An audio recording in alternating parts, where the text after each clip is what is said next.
this one, BEM style string, BEM is this old-fashioned, shall we say, old-fashioned CSS technique. If you're using BEM, please stop using BEM. Please stop using CSS for one thing, okay? Just stop. We have JSS, we have CSS and JSS now, or CSS in JS. We don't need to use CSS anymore. Let's just move on, okay? Just like we don't use HTML anymore, same thing. Anyway, block element modifier is what BEM stands for. It is quite popular, or used to be quite popular. So you've seen this before, perhaps. BTN stands for button underscore underscore price dash dash warning. Okay, let's take the challenge. I'm gonna like grit my teeth having to work on anything BEM related, but let's see how we solve it. So if we look at these examples, what we're giving the generic is the three kind of pieces of the BEM syntax. And we wanted to generate a union of all of the possible ways to combine those together, if that makes any sense. So here we have button and then nothing in the middle for the underscore part. And then we're getting small, medium, and large. So button dash dash small, button dash dash medium, button dash dash large is the answer that we're shooting for. So if you're overwhelmed, that's probably normal, because when I saw this, I was very overwhelmed. What do you think? Where would you start with something like this? Oh, you actually have you're returning a discriminant union.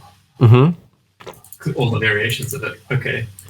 So I can start us off with the generics. Well, we should call them B. And then we can do like E. Yeah. This is a string array. And the last one is also a string array. M. Okay. So at least we have that part. There are no errors on all of the inputs. Okay. I would not know where to start if it were me. Let me just put it that way. Yeah. Is it? So there's a few things here. Well, we've got arrays, therefore iteration, and in the type system, an iteration means recursion, right?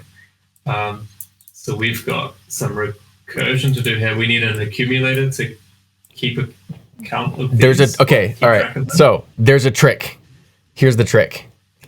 It will do that recursion for you if you have a Oh, you're right. Let me like make a different thing. So type A equals A or capital A. Let's just do this. Type B equals B or capital B. So I have like the lowercase and whatever uppercase. So if I make a type like output or whatever, and we put in here A and we put in here B. What we see is that output, if we hover over it, is the union of all of those possible combinations to put them together. And TypeScript can do this up to like hundreds. I mean, I've actually used this before to some extent. Abused this before is probably what I should say. So we'll do something sort of like this.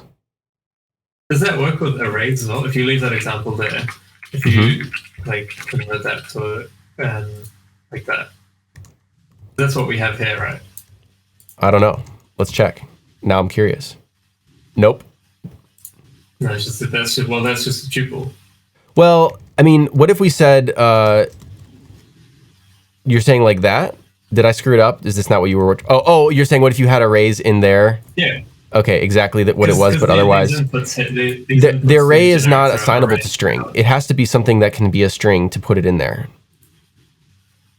So how do you convert an array to what you had before, which was there is a type challenge just for that. It's just that you and I are not doing it, but I'll send it to you. It's when I can find it's called like array. I'm guessing we need to do string to union maybe. Yeah, but anyway, this is the general way. So I can give you that part of it. I'll like kind of get it started here. We have that. We have that. We have that. So there's like these three sections, if you will. Yeah. We'll like put stuff in these three slots. I mean, the first one is pretty straightforward, I guess, because it's always the same. It's just B. Yeah. Right. Second one is you need. So this one is going to use that. Remember, I was telling you before. There's a trick where you can use number directly. You put the number keyword inside of a, you would say like E number, right? Yeah, and that'll get like the values of E. So then here we're going to have like another thing, right? Because this is where, what is it? It's like the underscores. Yeah. So we're going to put the 2 underscores. Like this one is going to have the 2 underscores, and this one is going to have the dashes. The dashes. They still have the underscores, but you have to check that it actually exists, because in this case here, in A3, right, that E is an empty array. Exactly. So it doesn't have the underscore. For sure. So is that just like a, I don't know, correct me if I'm wrong, but is it like we have to do it outside of this? Oh, okay, that's interesting. Yeah, show me what you're doing. E extends string. Yeah.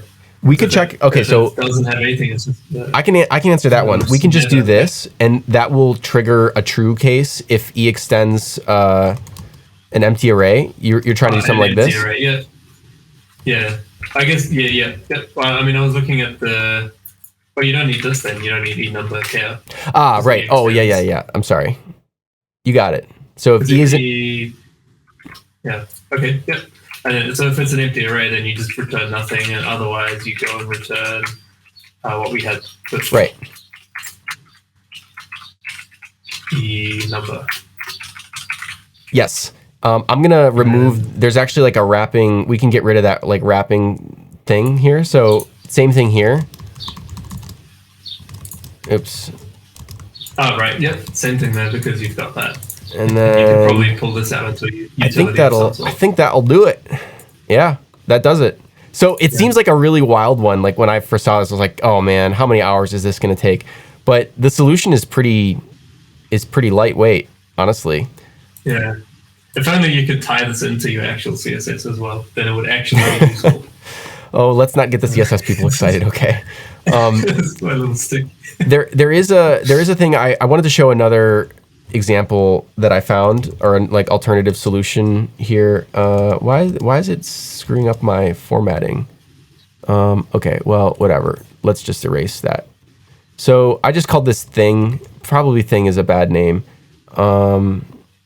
Can I indent it all? Okay, but I indent with 4 characters, not 2. Come on. All right. Here's BEM.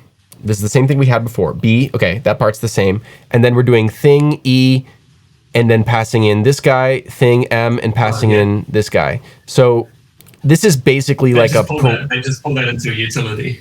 Right, exactly. We're just taking the thing that we did before and making it like a little utility. What I thought was cool though is this is an easy way to show, because you can use thing, and if you want to call thing directly, type x equals thing, we can put stuff in here and see how it works. Like we can put some things in there, and then I don't know, and see what it does, right? So if I hover over X, I'm going to see that it puts an A in front of all of those inputs that I gave it, right? A, ASDF, A, QWER, A. So what you can do then is play around with some of the things more easily without having to change multiple lines at once. You can play around with some of the other ways to do it. So for example, you can do T length. We did this one in our thing, but yeah, this works too. T length extends 0. This one here is what I was initially. That's where you were going. I'm sorry that I got you off track. Yeah, this is where you were headed. Is T number extends never? What does that mean? It means that there's no way to get a value out of indexing into T, because there are no values of T, because T is empty. T is an empty array. Yeah. So the value of the values of an empty array is never. So it's just like an equivalent way of saying T extends empty array, or there's really empty tuple, or T length extends 0. So fun one. But I should have come up with, I don't know what to call this thing. I don't know, bad name for it, I suppose. But it's sometimes I find useful to split these things out just for the purpose of kind of seeing how they, like concat front or something. I don't know. I'm sure there's some functional programming name for this operation. There's someone tell us, what does the Fantasyland spec say about like what kind of monad you need here? But yeah, cool. Any other thoughts on this one? I mean, you could when we talk about type definitions like this, it's like making them readable is always tricky. But I think it'd be a bit nicer if like the it was data last first. Yeah. Mm-hmm. That sort of thing, like you flip the two, because then when you're reading through this, you're like, okay, B _ E -- M. Yeah, that's cool. Minor thing. Yeah, I love it. That's a great suggestion. Cool. All right, on to the next one. Yeah.